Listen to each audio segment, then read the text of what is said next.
Introducing the Poet Life Podcast. Go check it out today on your favorite platforms, including iTunes, Apple Music, and the website, thepoetlife.com.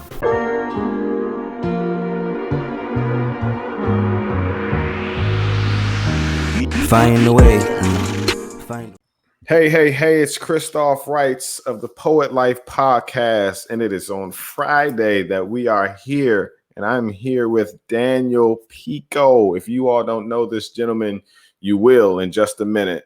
Listen, Daniel, man, I really appreciate you coming on, and we're going to talk about why you're here and the accomplishments that you've brought forth, but also the most recent project that is taking the world by storm. How are you, sir? I'm great, and again, thank you, Christoph, for having me. It's been a blessed week. Indeed, I'm sure it has, man. Starting on Sunday, December 13th, man, that was an awesome experience. And for those who are listening and watching and don't know what we're talking about, Mr. Pico here, Daniel, so you consider the director or producer? What's that? Is that the title? Yeah, my role on Let's Grow was director, and I adapted the poetry into the screenplay. Okay. In that we shot.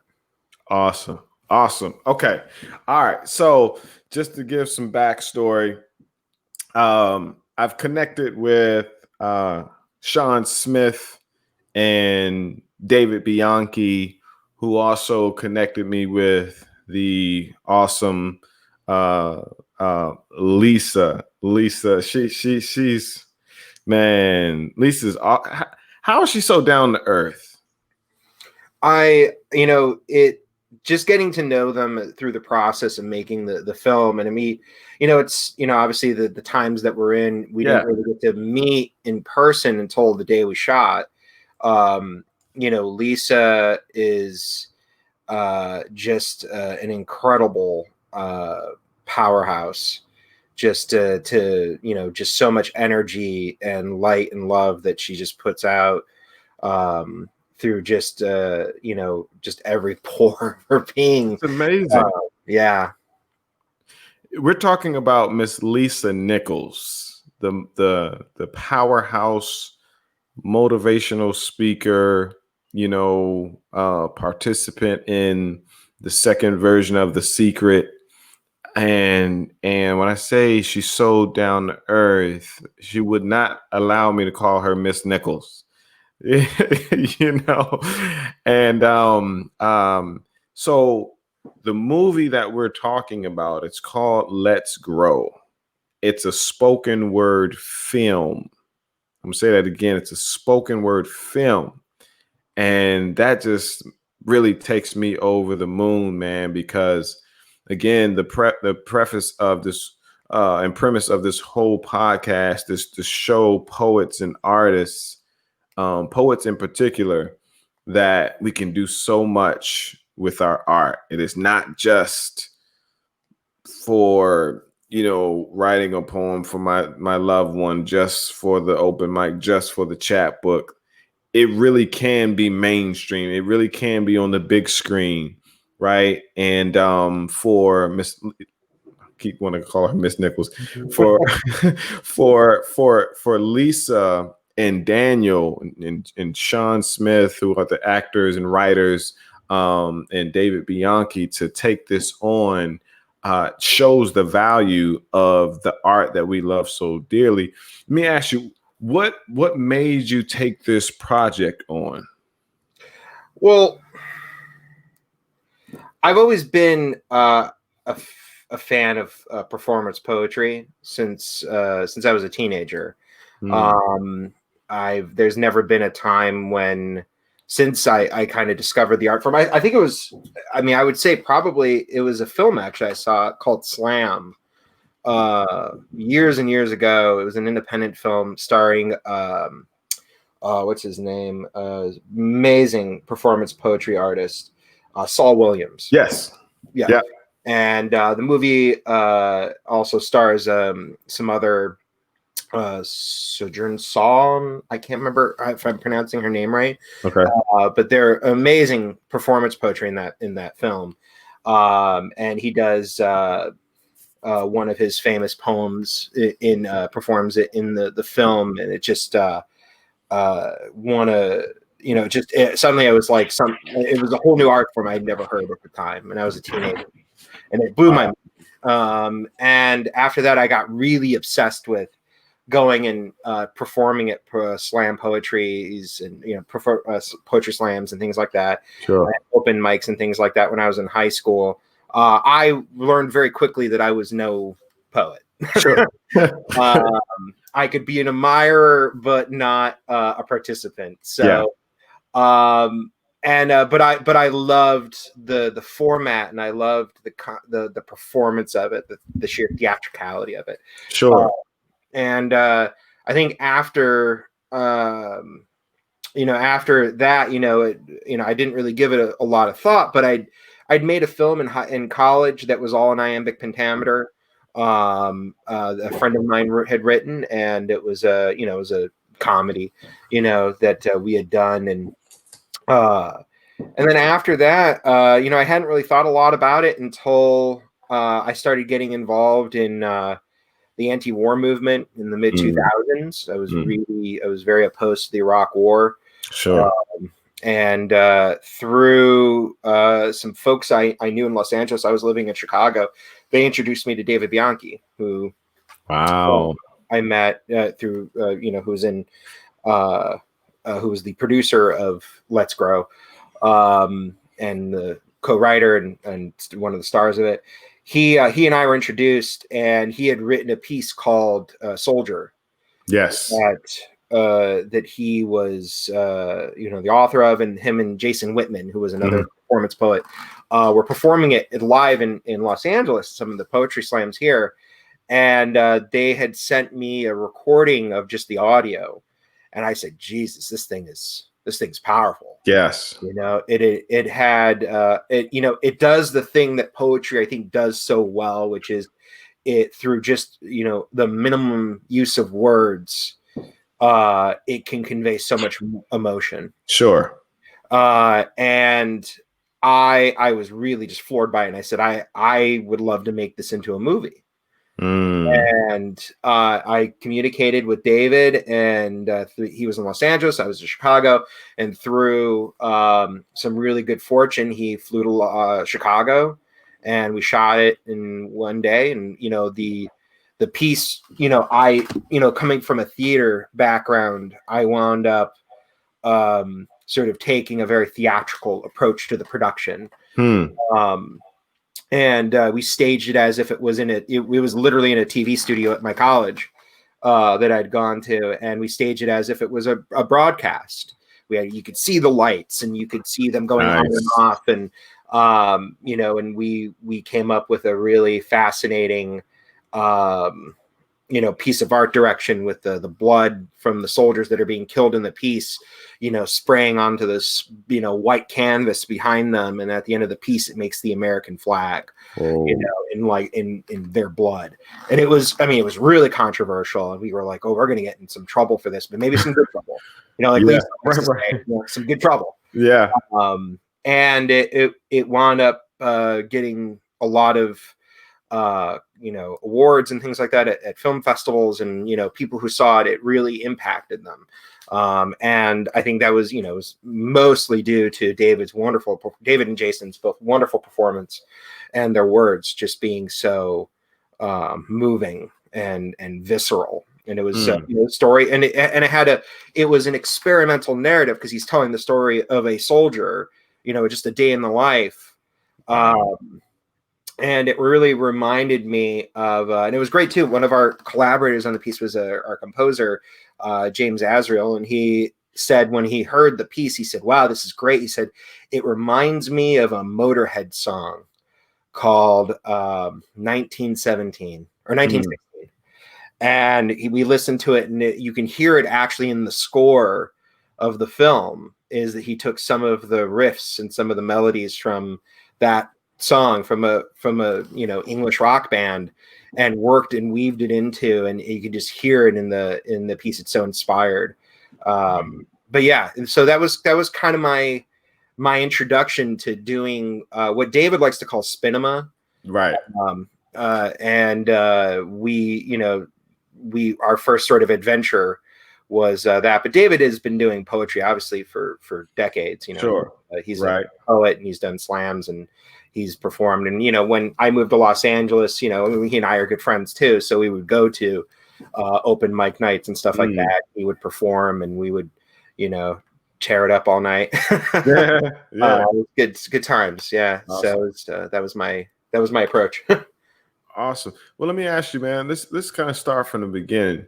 You said you were in school. You went to school for production. Mm-hmm. Okay. I've been making movies in some form since I was 8 years old. My brother and I, when we were on a Christmas, much to I think my parents' now dismay, they bought a PXL 2000 Fisher Price camcorder, which was like a toy that was like a film camera, but it recorded onto high bias audio cassette tapes.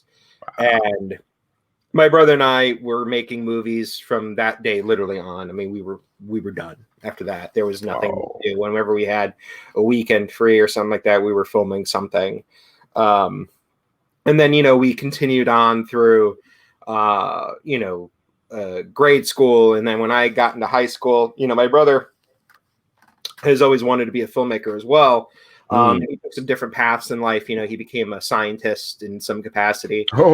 He works at a company that makes pharmaceuticals and things like that. So I mean, he has a science kind of career now. But he still loves movies. Still makes movies on his own and things like that. And I in high school started really getting into camera work because I initially wanted to be a makeup artist. And doing special effects makeup because I was always fascinated by the magic, the idea of make believe, that was imagination. Yeah. So it was always such a big part of it for me. And then as I was in high school, I started playing around with cameras, and I had a close friend who was a good writer, and he started writing little pieces, and I started going, well, I know something about shooting them. I've been doing it for long enough. So I started filming those pieces and coming up with ways to direct them. I did theater as an actor. I did like Shakespeare plays and things like that in high school. And I had a lot of introduction to the arts in general.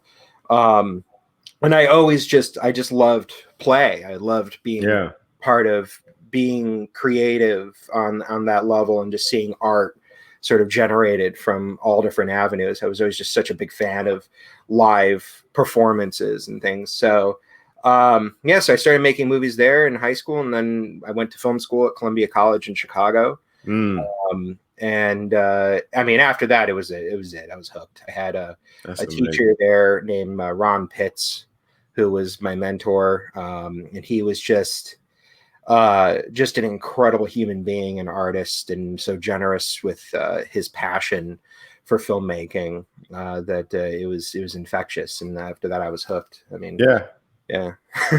That's awesome, man. To know your path that early in life is a blessing. It's like, and it's interesting. I was talking about this to somebody recently, and it's strange to know. It was strange to know where I wanted to go that early. Because, my friends were all figuring out what they wanted to do. Right. Here I was going like, well, I'm going to be a filmmaker one day. I'm 14. And, I'm certain it made me somewhat obnoxious to some people. Right. I had such a determined belief that I was going to do this thing at that early an age. But at the same time, it was how do I say it? I think there was something about it that was a relief to say, like, I never had to never had to sit there and be like, what do I want to do with my life? I always Yes. knew. Yeah, I always knew. And I never had to have that moment of like, I've had moments of incredible doubt Sure. in Right. the film industry. Sure. That comes with it. Yeah. But it's a but I never had that doubt about like that this is the one true love that I want to do forever. I think a part of it is what you mentioned at the beginning, that your parents exposed you to that at an early age. And then you were like, oh, here it is, because I have 3 daughters, 5 and under, and I'm doing, because look, our kids are blank canvases. You know what I mean? And you literally can say, here's a camera, and this is how you work it. Let me see what you do with it. And so if they take to it, push more and allow them to work at it. And I think that is so intriguing to me, man, because for me, I started writing poetry in the first grade. When a teacher gave an assignment to create a poetry book from scratch, from binding to writing the poetry, everything. And so from right there, I was sold, but there were no examples. There was no industry for me to say, I'm going to go do that. Yeah. You see what I'm saying?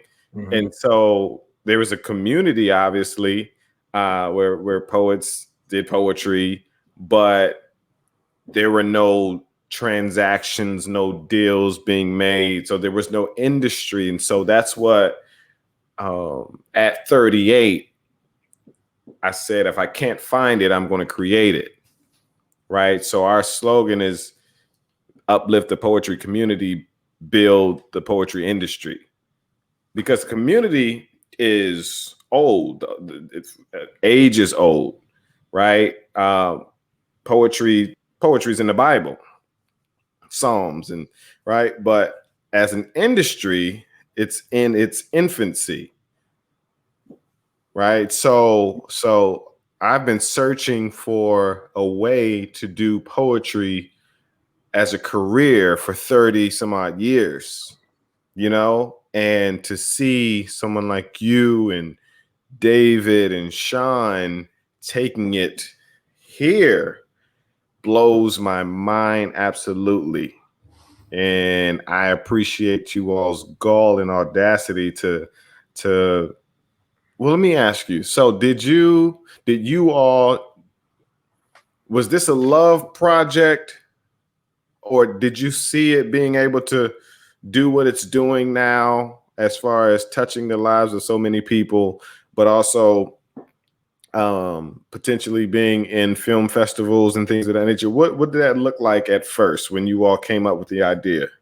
Well, I know that Lisa, Sean, and David, I know because the genesis was with them, and because the original poem that they were writing that came there, that started there. I came in later.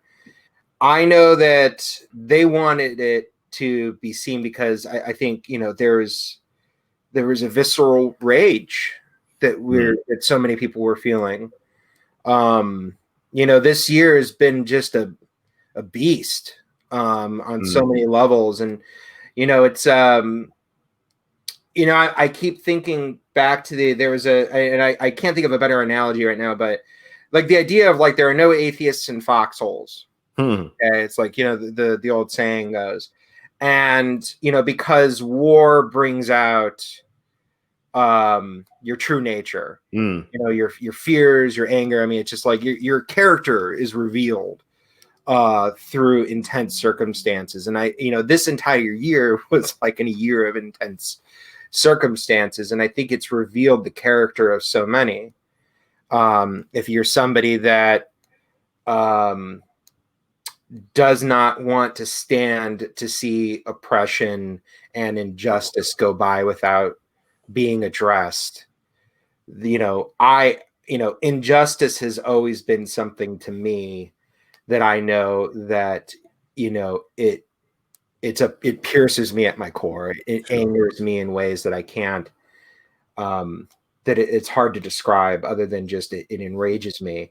And I know for them, they needed to do something, and so David's produced, I know, a number of pieces this year on this topic, on Black Lives Matter, injustice, civil rights, all the things that were, just basic human treatment of other humans in America that people are asking for in the wake of the murder of George Floyd. So, and so many others. Sure.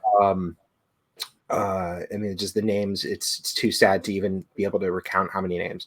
So I know they really wanted to get it out. They wanted to do something that spoke to that. And also, through Lisa and Sean, but particularly Lisa, that, she wants to change people's lives. That's what she does. She wants to inspire. So I know for her, it was, about getting these cultural conversations going. And that being such a big part of it for her was trying to find a way to inspire the conversations that she felt like we needed to have. And I agree 100% that we need to start having. And I think it was a combination of those things. It's like, how do we get people to start having that conversation? And it's about just being honest up front about what we're thinking and feeling, and starting there. And then you can start having the conversation if if you can get your base correct. Sure. Between people when you're about to have this conversation, and she's like, you need to understand where I'm coming from. This is what I'm thinking, what I'm feeling. And that was, I think that was, does that answer your question? Yeah, most definitely. I wanted to ask you, and I don't know how hard this question will be, but how are you able to see it and others aren't? It as in injustice. There are a lot of white people that are oblivious of what's going on, even though it's on TV in their face. But a lot of times they may see, oh, but he deserved it. Like what kind of lens do you have that allows you to see it and not others, do you think? I don't know if I have if there's anything in particular that I could point to. Is maybe I don't have the capacity to vocalize it, but I can tell you what my experience was watching the George Floyd murder. I saw a psychopath murdering another human being, because if you look at that officer that's doing what he's doing, he's got the knee on the neck. Yeah. I saw a blank. Eyes, everything. Yeah. Icy cold, chilling to watch. Yeah. And I saw that and I said, this is, you're watching what you would think of as a serial killer. Yeah. Somebody who's probably fantasized about that moment for a long time. And here was his moment. And because he was wearing a badge and a uniform, everyone stood around and watched. And nobody went up to him. That was the thing that enraged me when I saw it. More than just the act itself, I said, nobody went up to him and pushed him off him and said, what the hell are you doing? Right. Yeah. They all just stood there and accepted what he was doing. Yeah. And I that just filled me with such contempt for those people that stood around and watched. So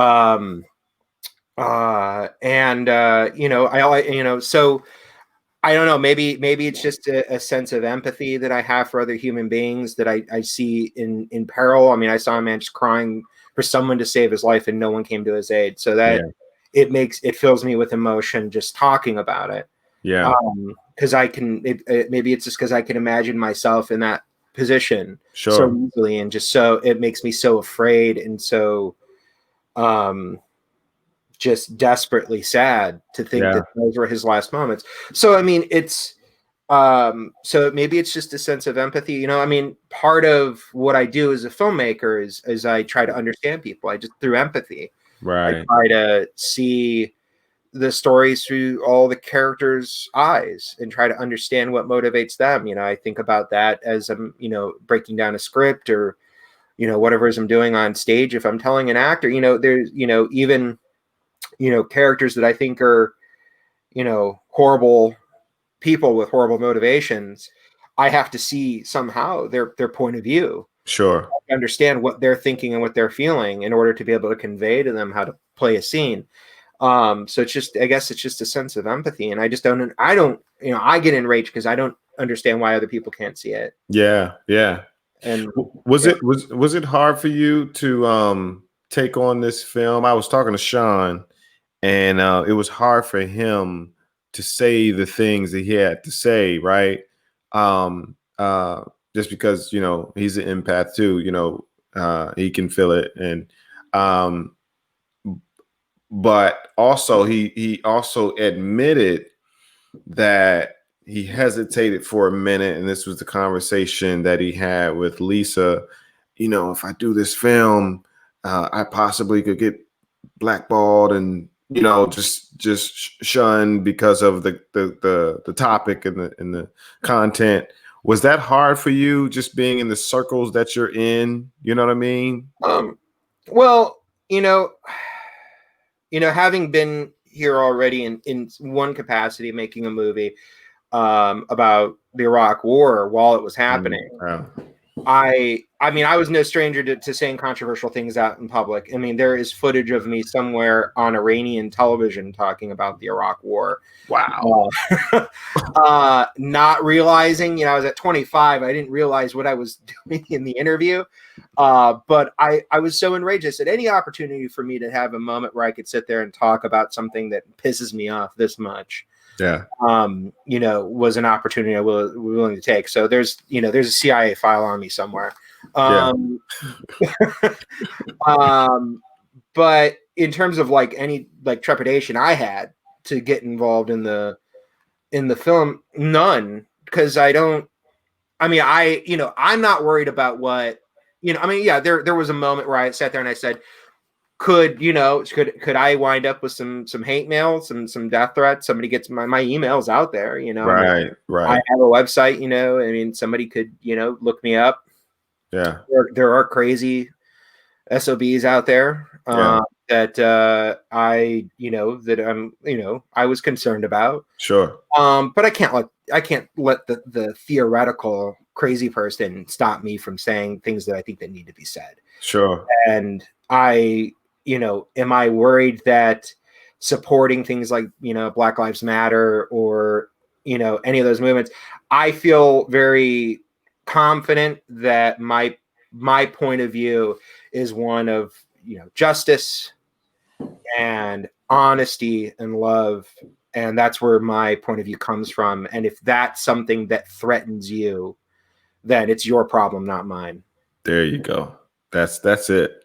That's your insecurity. Not yeah. That's awesome, man. Let's get to the poetry, man. I wanted to ask you, okay, the poetry side. Was it a hesitation? Is this your first time like doing a poetry project? No, Soldier was all. Oh, you said Soldier. Right. Yeah. Okay. So, all right, let's talk about Soldier. When that was presented to you, were you like, poetry? Was that a no? It's a story. It's just a medium, Shakespeare's iambic pentameter. I'd done that. I would love to do a film of Shakespeare, like of a Shakespeare adaptation. I would love that. Yeah. It's just a story, the language that it's told in, or the style in which the language is presented and the ideas are presented. It's just another challenge. It's like doing a music video, it's just an interpretation of the words and the story that's there. Cause it is an experimental narrative. There's still a story that we were telling. So it wasn't so far removed. The challenge for me was to figure out, because what I was handed when we started was just the poem. Right. It's like Lisa's going to say this, and then Sean and David are going to say this to each other. Right. And then Lisa at the end is going to come in and say this, and that was it. So that was what I was presented with. So I said, okay, how do I interpret that visually? What scenario can I, manifest to sort of to house the beautiful words that they had already had written, and I read them, it's like reading lyrics on a, for a song, you just Sure. go, all right, they're talking about this, and you can do it two different ways. You could interpret it, literally, and be like, they're talking about, Black Lives Matter. Do I show a protest? Or do you make it more abstract? And I have an impressionistic sort of style as a filmmaker, Sure. and with the touch of the theatrical. That's why when the opening of the piece is very much her on a stage, and the lights come up and a hand turns on the lights and everything, because we're presenting something, and then we literally show the empty audience. That would be there. There was a lot of the chair shots are a lot of discussion about Sure. that. Because at one point we said, well, when we came up to do those chair shots, it was like, well, are we putting people in those chairs? But then what do they look like? What does that audience look like? What are we trying to say there? And then we said, well, the times we live in right now are not. Sometimes it comes down to just logistics. We're like, right. well, can't really put that many people in a room. Yeah. It's COVID. You can't do that. So then, I think it was David who said, he's just like, if the chairs are empty, then it's the imaginary audience. And you as an audience member will project yourself there because you're the one that they're speaking to. So there's the, sometimes just logistically, it just becomes that. But with like David and Sean, which I think had a lot of thought and planning went into that. There's the images that are behind them. And then I said, instead of like physically showing and cutting to those things, I did a psychological landscape behind both of them, where that is where they're coming from. So the images, which are all stock images, which we're free to use online, all are impressions of their background, where they come from. And it's a mixture of, for David, there's images of a Black father playing with a son. There's images of, Frederick Michaud's work as a filmmaker who did was the first African-American filmmaker who made silent films. And there's some images from some of his films. There's some images for both of them. I used Birth of a Nation. There are images from other documentaries, Martin Luther King, the March on Washington. There's all kinds of things mixed up in there that come from their backgrounds. And some of them cross over. Sometimes they have the same images. Like I used, I think for both of them, the attack on the people sitting at the counters in the South for the sit-ins. I used some of that for both of them because that's both participants and their histories taking part in that event. So it was very, and I had to pre-select and pre-edit all of those images before we even stepped on set. Wow. And so David and I went through and I would select a bunch of things and send it to him, and he'd look at it and be like, more of this, less of that. And I was like, great. And that's how it, became this thing, because I didn't, also we knew we were going to be really short on time, and trying to sync something up. I see. Really tough. So, and then when we were on set, I had a very, I love coming up with things in the moment while we're rolling. And there's, I think, one of the most powerful moments in the piece is when David sits, when the book is open. Yes. And Sean starts reading from the book, and he's just reading statistics, and those statistics, it took us a long time to come to that moment to decide what that thing was he was going to read. And, my point of view was always, it had to be something that, again, invoked an empathetic response. Wow. It was something that was going to be, it's so shocking that as a human being, he can't not hear the brutality and not be changed by it. Wow. And he reads those words and it's shocking to him. And when David's listening to him, I was standing next to the assistant camera person who was working the focus. Mm-hmm. And I told him, I just whispered to him, I'm like, focus on the wall behind him. And David goes out of focus, and then you see it behind him. And we just happened to catch at that moment part of the Frederick Michaud movie where there's a lynching going on.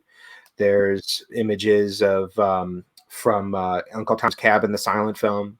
Yeah. Where there's a whipping about to take place. I mean, there was suddenly we caught just as they say in the film industry, and it sounds weird to say it like this, but it's lightning in a bottle. I knew we had a moment that was going to be really powerful right there, because there's David soft and focused in the foreground, and the history suddenly being present in the foreground, in focus, while Sean's reading this. And I'm like, oh, we've got something here that's going to be incredibly moving.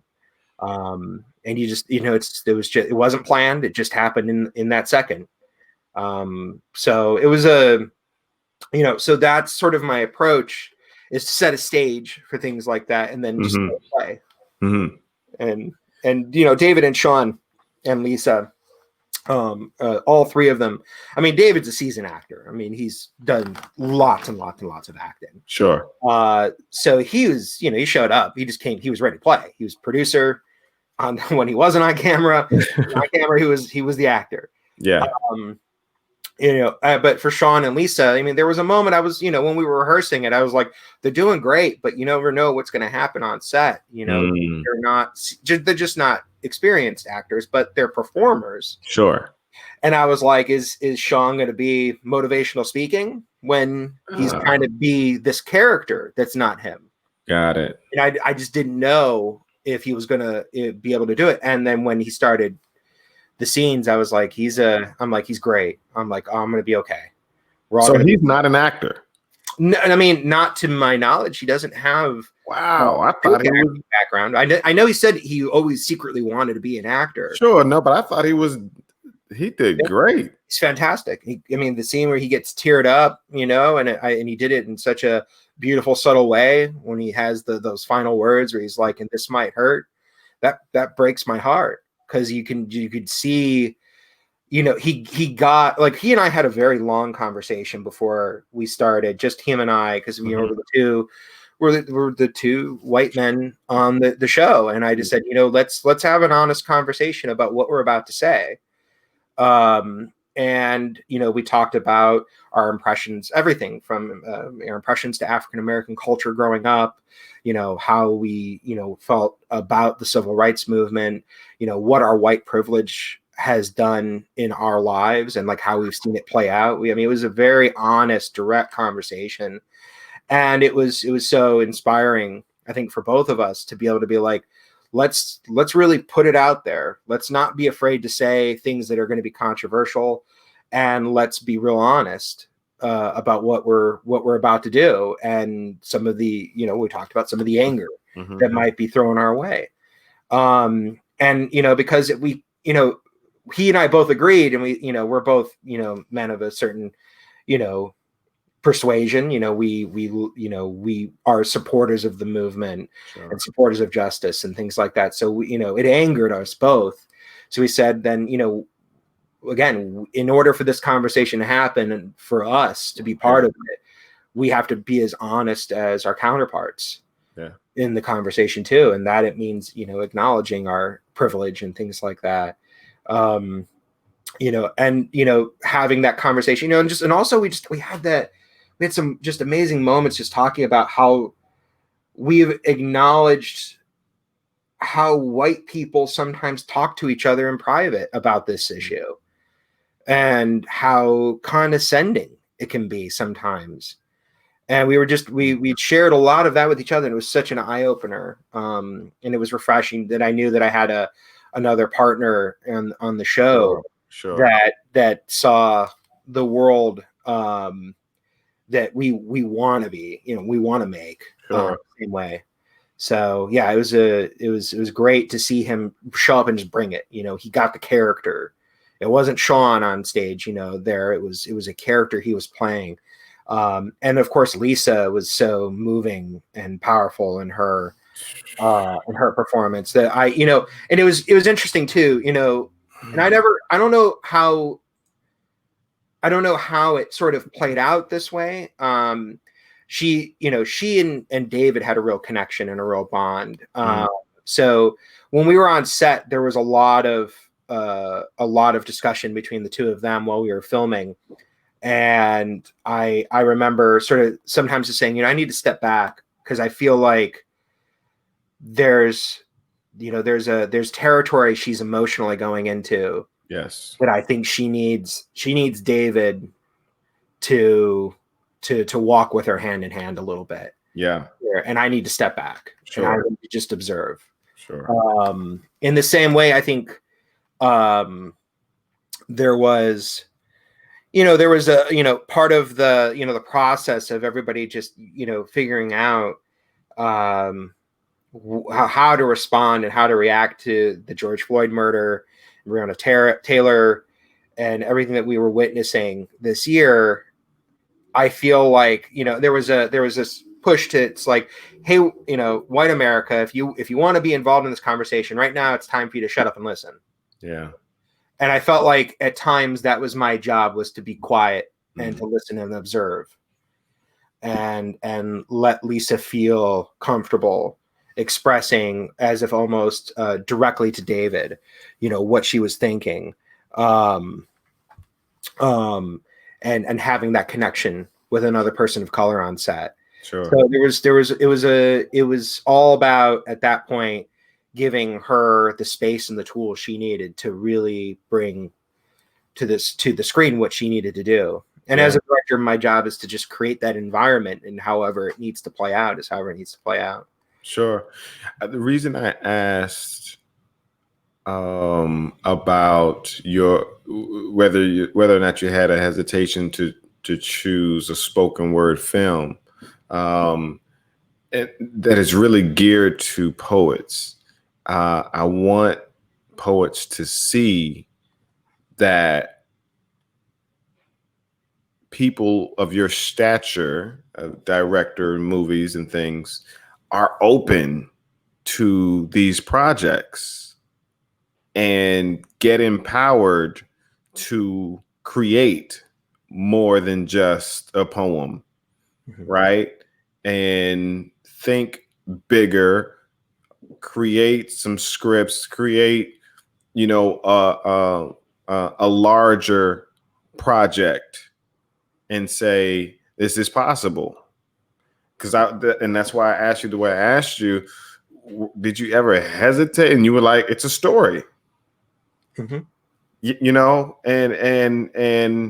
so whether it's a full out script for a movie, or if it's a story form spoken word piece, it's a story, and folks like you are open to working with poets that are professional, though, and ready to take it there, right? And so I'm glad that was your response, because that was a question for me. I was like, they're open to this?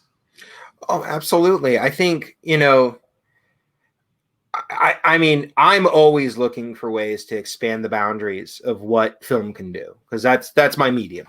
For the poet, it's the word, or it's the page, it's the spoken, whatever your medium for delivering the art is.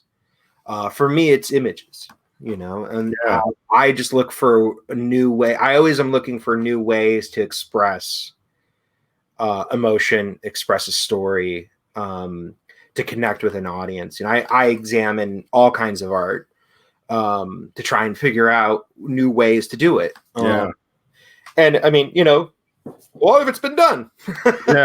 But at the same time, I haven't done everything, like they film school. So I'm trying not to, repeat myself, but, if I had the as an artist, if I had the opportunity to direct another spoken word film, I would do it in a heartbeat if the poetry was great. If there was an image, and a strong idea behind it, I wouldn't hesitate to try and present that idea.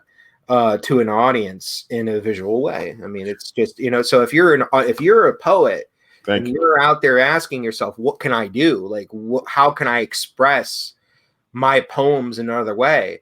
I would say experiment. I mean, the technology now, I mean, even back when we did in 2005 or 6, when we did Soldier, the technology even then wasn't as accessible as it is now. Everyone's got a phone and a camera. Right. We didn't have that in 2005, which is weird to say that there was a time before the way we are now. You have a platform. YouTube is out there. It's free to use. You have a camera. Everyone's got a camera on their phone. Editing software is free practically. If you have a Mac computer, it comes with iMovie. You can do a lot of the same things that I do in your own home or in a park or whatever, whatever way you want to express those ideas, those are, and I'm always on the side of the dreamer. Sure. And the artist who wants to try and create something, because you never know, we've, Francis Ford Coppola, who made The Godfather and all those movies, he always talked about, he's like, one day this will truly become an art form when we get rid of the professionalism idea of it being a profession, or like that it has to be a professional environment. He's like, there's going to be a little girl in Cleveland who has a little camcorder, and she's going to make be like Mozart. She's going to just create the next masterpiece, and everybody be like, oh my God, finally it's a true art. And that's never been more of an opportunity now than ever before, because everyone's got access to the tools now. Yeah, you don't have to be it's like when artists like Melvin Van Peebles was making like Sweetback's Badass Song.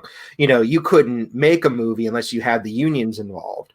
So if you want to make a little independent film like he was trying to make with that movie that said something really deep and near to his heart that no studio wanted to touch, right? He had to pretend he was making a porno movie in order to get the studios and the unions and everybody just to leave him alone so that he could just go make his little movie. Otherwise, he never would have been able to make it. Because there was this, idea that it had to be a professional film, and there were safeguards, there were barriers, there were gatekeepers to everything. Right. Getting the equipment, there were gatekeepers, and now those gatekeepers are gone. That the world is open for visual mediums to be able to perform. So if you're an artist with something to say, the only thing stopping you from going out and saying it now is fear. Ooh. Man, you said something right there, because that's the truth. Fear and ignorance. Not knowing that it's possible. Yeah. And that's what we're doing, showing you that it's possible, showing you that week to week, showing you that it's possible.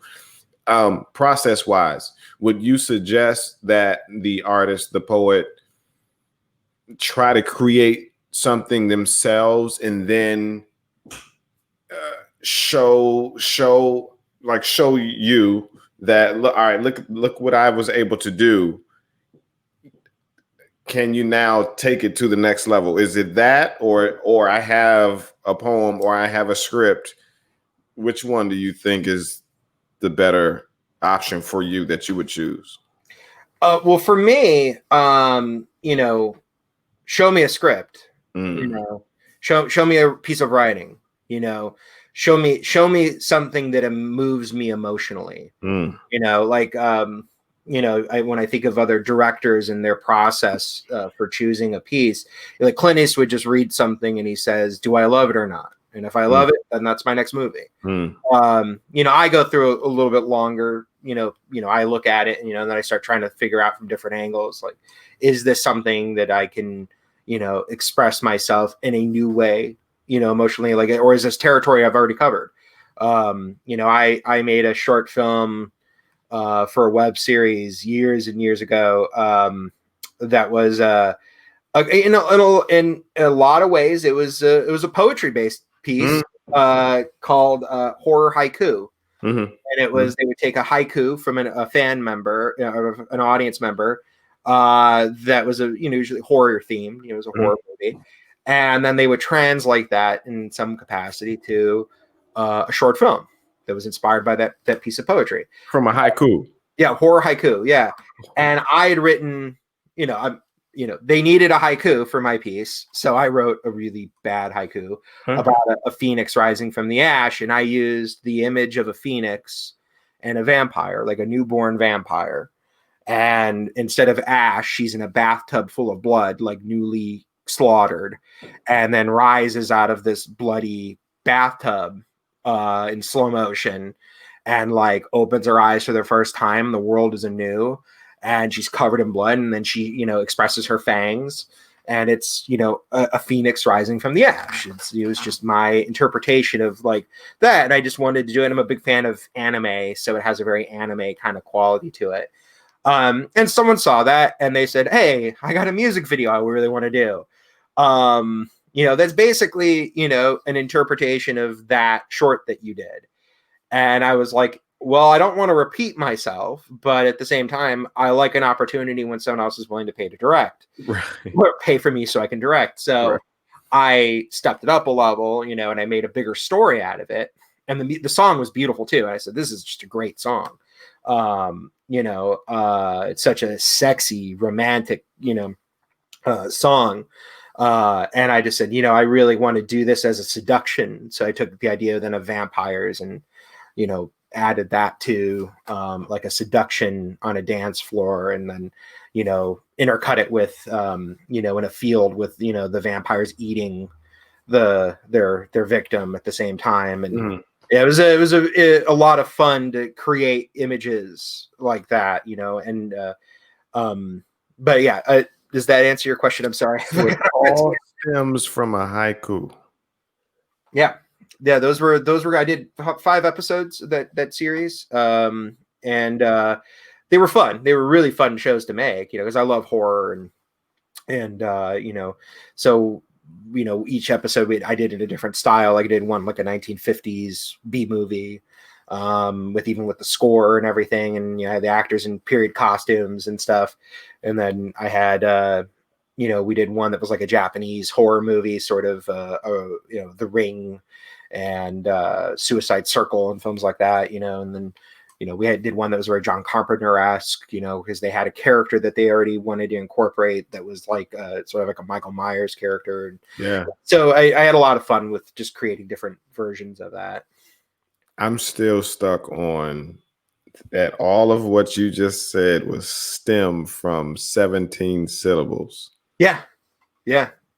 That is because it's blowing my mind. It's gonna take poets' brains and open it up, and their creativity is just going to go to the next level just from that conversation right there.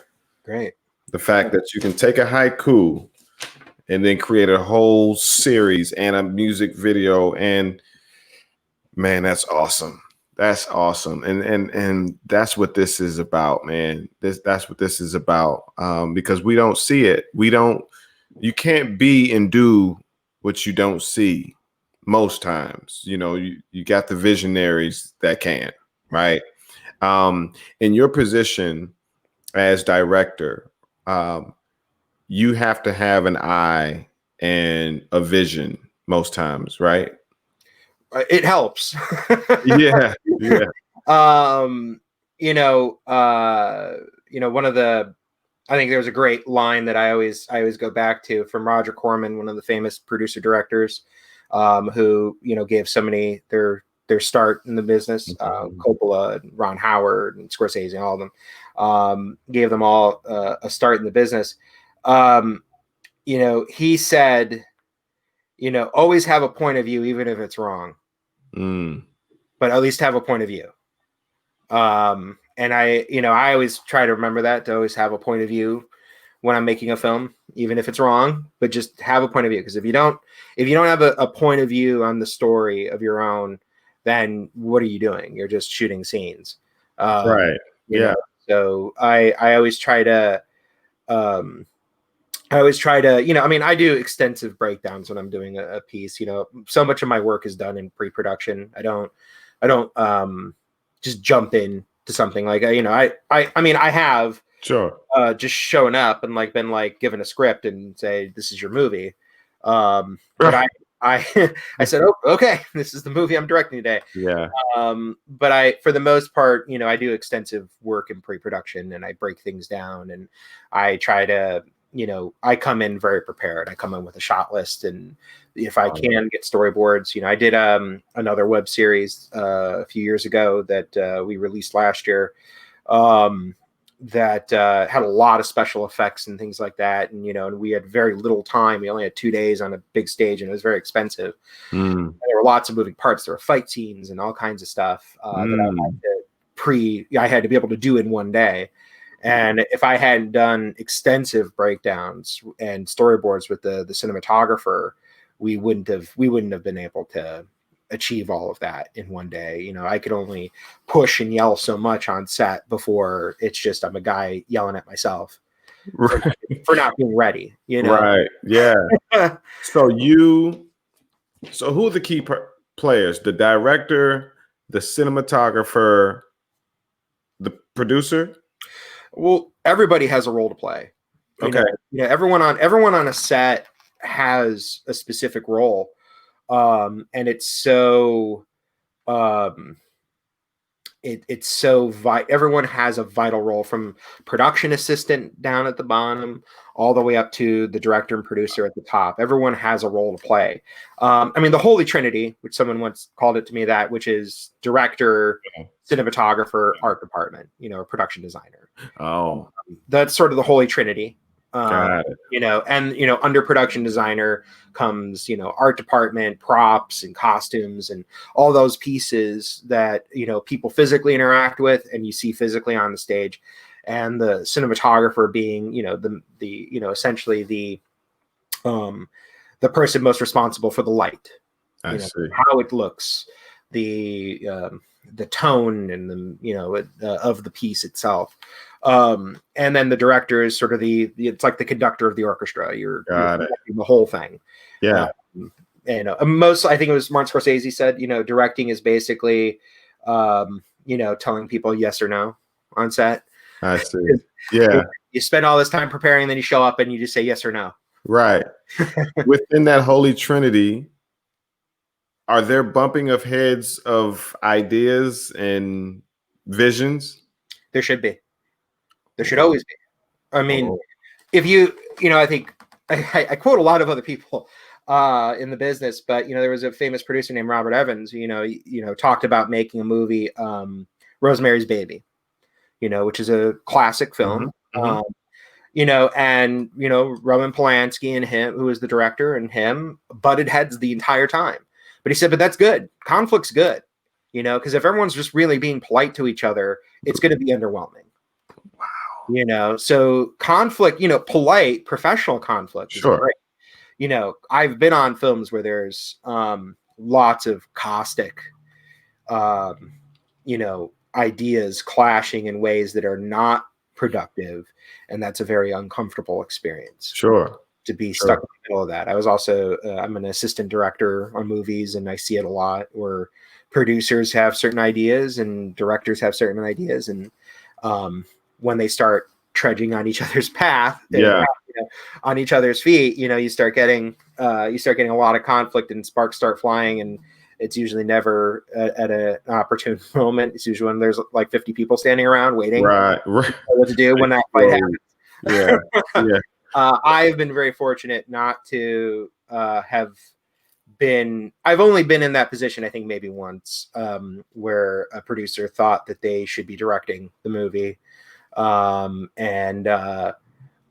it was an uncomfortable. Sure. It was an uncomfortable experience, and one I would not wish to repeat.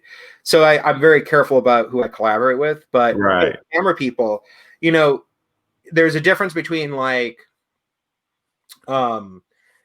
healthy, butting of heads. Like I have a camera person that I've worked with for decades. I've known him since college. And we don't always get along on set, but I know that his disagreements with me are always from a place of story. He's trying to present the story in the same way that I am. We're just maybe coming at it from two different points of view. And then sometimes we realize we're just arguing about the same thing because we just use different language. Right. Yeah.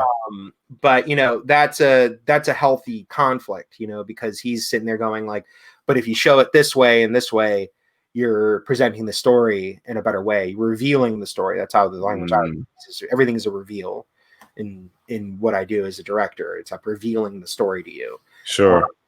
So yeah, that's the but there are people that conflict, and thankfully, like I said, I think that it's healthy to have disagreements about the story and the art of it. Sure.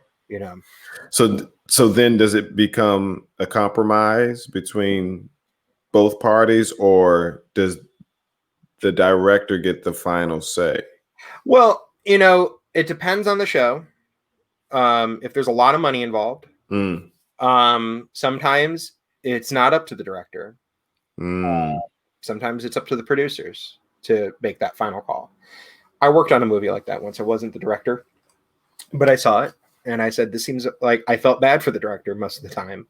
I watched him have to consistently just sort of hand over creative things to a committee of producers who had a certain brand that they were trying to match, and that movie didn't get released in theaters, and it was ultimately underwhelming. Not because of what the director was doing on set, but because he never really got to make the movie himself. He was, And so does the director? Does that come down on the director? It's at that point it's politics, right? Politics in making movies. For the films that I do, I've done a lot of small independent films, so it always kind of started and ended with me. I mean, when I work with David, it's a different story. David is a strong artist and a strong producer, and we have different ideas sometimes. And I will push back, and he'll push back, and I don't think I will never say that we come to a compromise, but we will show each other what we're talking about. And we have both enough honesty, and the ability to put aside ego to determine whether or not something was right or wrong for the film, not for us. Got it. Like Let's Grow, there were lots of moments like that, particularly in post-production when we were editing the film. There were a lot of times where I was pushing back on things and he was pushing me in a direction to go further and things. And I had to put aside my ego and I had to listen to what he was saying. And I had to say, okay, no, like try it, just try it. Right. And if it's better for the movie, it will be clear. And it was. And I was thankful that I listened, and I was thankful for him to push in that direction. Yeah. I've always wanted to, and I'm not going to hold you much longer. I always wanted to ask a director or someone just in the back side of the movie, is it hard to put all of that work in and the movie not do well? Oh, yeah, I know that. I know that experience. Yeah, that's it. That is hard. You put sometimes years of your life into a movie. Right. Yeah. And, you're working 17, 18 hours a day, and then, you're putting out your baby. And then it's rejected or it's just never given a shot. I had that happen with my first feature that I did by myself called Farewell Darkness that I produced with David. It was a little $36,000 independent film that we did in Chicago and Arizona. And it had a lot of moving parts, and it was a solid year of my life. All 2007 was dedicated to making that movie and releasing it. Wow. 1 year, because I said I'm not going to do a 2 year. We're going to make it, and then 2 years from now release it when it's no longer relevant. We're going to do it and premiere it this year, and we did. In about 8 or 9 months, we did the whole thing, from shooting it to post production to exhibit, and it never really gained any traction. I mean, we got opportunities to show it. You know, we got a theatrical release in Chicago. Wow. After the premiere was so successful, because we had a very successful premiere. It was standing room only at the Gene Siskel Film Center there. And then it was so successful there, the center said, "Can we run it for a week?" I said, "Sure, absolutely." I mean, opportunity to say my movie played in theaters for a week in Chicago was great for me. And then no one saw it. You know, after that, went to direct to video. We wound up with problems with distributors, and I had to learn the hard way how that game worked. Whoa. Yeah. And that was its own heartbreak, to see it basically just vanish and wind up as sometimes not even, sometimes just as a bin filler at a Walmart. That would have even been a step up from what happened to it. Wow. So it was so that was a real hard lesson. Sure. But I didn't let it break me. I moved forward and continued making movies. And hopefully I'm gonna continue to make more, features in the future, and more films. And at the end of the day, maybe it's to my detriment, maybe not. Maybe it'll be one day revealed as an asset, is that I have to be moved emotionally by something in order to become involved in it. And maybe because I'm swayed so easily by emotion, that's a problem. But I won't do something that I don't believe 100% in. Sure. And that's when it came to something like Let's Grow, like I said, I didn't hesitate because it was such a moving concept. Yeah. So great. And I am so grateful to David, Lisa, and Sean for inviting me to become part of the journey. And I really found the response that we're getting from the film so overwhelming, because it seems to really be doing what we hoped, which is it's inspiring people to take a step beyond just watching a movie and being, because movies could be so, they could be moving in some way, and then they're disposable. Right. See a film, and you watch a movie, it's got, it's powerful, it's emotional, it's amazing. Like just a random example, movie called, which is a stage play, and it's a beautiful movie. Right. Is it asking the audience afterwards to get involved in preventing child abuse? Is it doing anything beyond being an amazing picture but it ultimately does nothing to change the lives of those that watch it? Wow. And that's what I aim to do. I want people to walk out of a movie I've done and say, how can I change the world after this? Yeah. I want it to be that big of an experience, and it doesn't happen often. Sure. And to see some glimmers of it, starting with Let's Grow, is it's a dream come true for me, because it's everything I've always hoped that cinema can do. It can change lives. That's what art can do. Yeah. That reminds me of Chadwick Boseman's career. Yeah. Just to look at his portfolio speaks to his intentionality about the roles that he chose, not just checks that he chose to receive. Like, that's amazing. That's amazing. So I definitely applaud you on that. For sure, man. I think that's going to take you places and allow you to leave a strong legacy. And I love how Let's Grow I'm gonna keep saying let's grow. Everybody go to letsgrowmovie.com. They can still purchase it and watch it.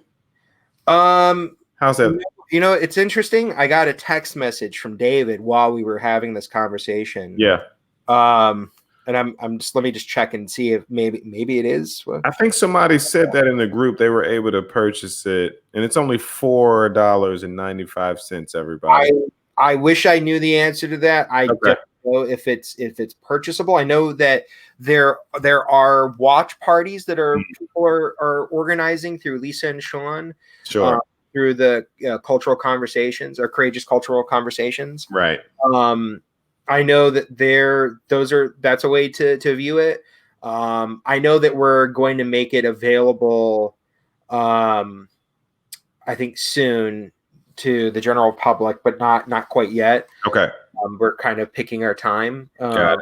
I know that we're still, I think, doing the rollout and allowing planning. Yeah. In groups, because I know that there's a real, Lisa and Sean, and Lisa in particular really wants to make sure that when we view it, sure, we're having a conversation afterwards. So she's trying to help facilitate that, which I understand completely as part of the rollout for the picture, which I think it's so important. Yeah, it brings out. I mean, you've seen the film, it brings out a lot of emotion. Indeed, it does. So I think it's great to direct that energy right from seeing the movie into having conversations with each other. For sure, because that's what it's about, man. That's what it's about. Yeah, that's awesome. That's awesome, Daniel. I really appreciate the time that you've carved out for me, man, and not just for me, but for our audience. And you've shared so much information, so many actionable steps, and opened the eyes of so many, for me, for sure, because I never knew that I could sit down and write a conversational poem like Let's Grow, or of different topics, and present it or pitch it to directors, and they possibly may say yes. Yeah.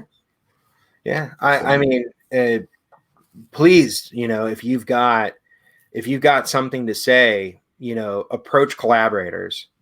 Yeah. Find collaborators. There are allies everywhere. Sure. In the art world that might want to get involved, or people that might never have made a movie before but love visual art, and approach them and say, this is something we want to do. And you might wind up with, that's, like we said, lightning in a bottle. You never know what you're going to find when, with the tools being so accessible now. Sure. So please, please do.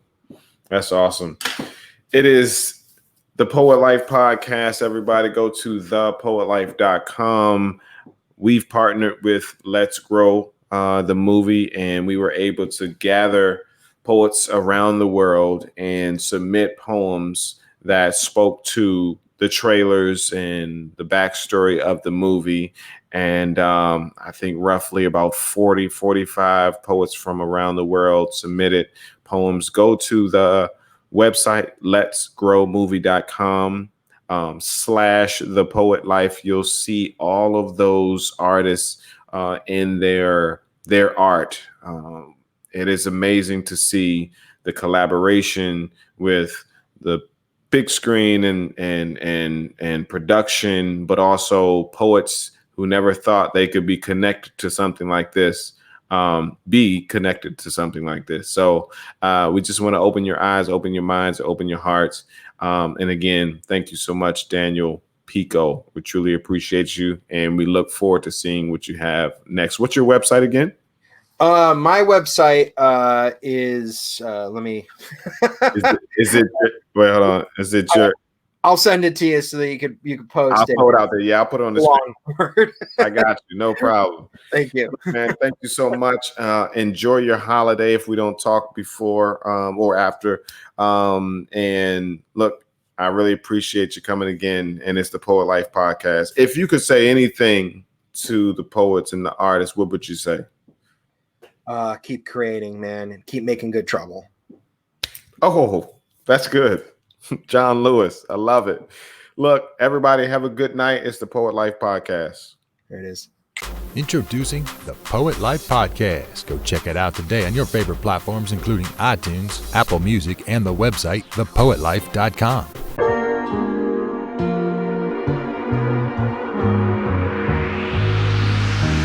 Find a way, find a way.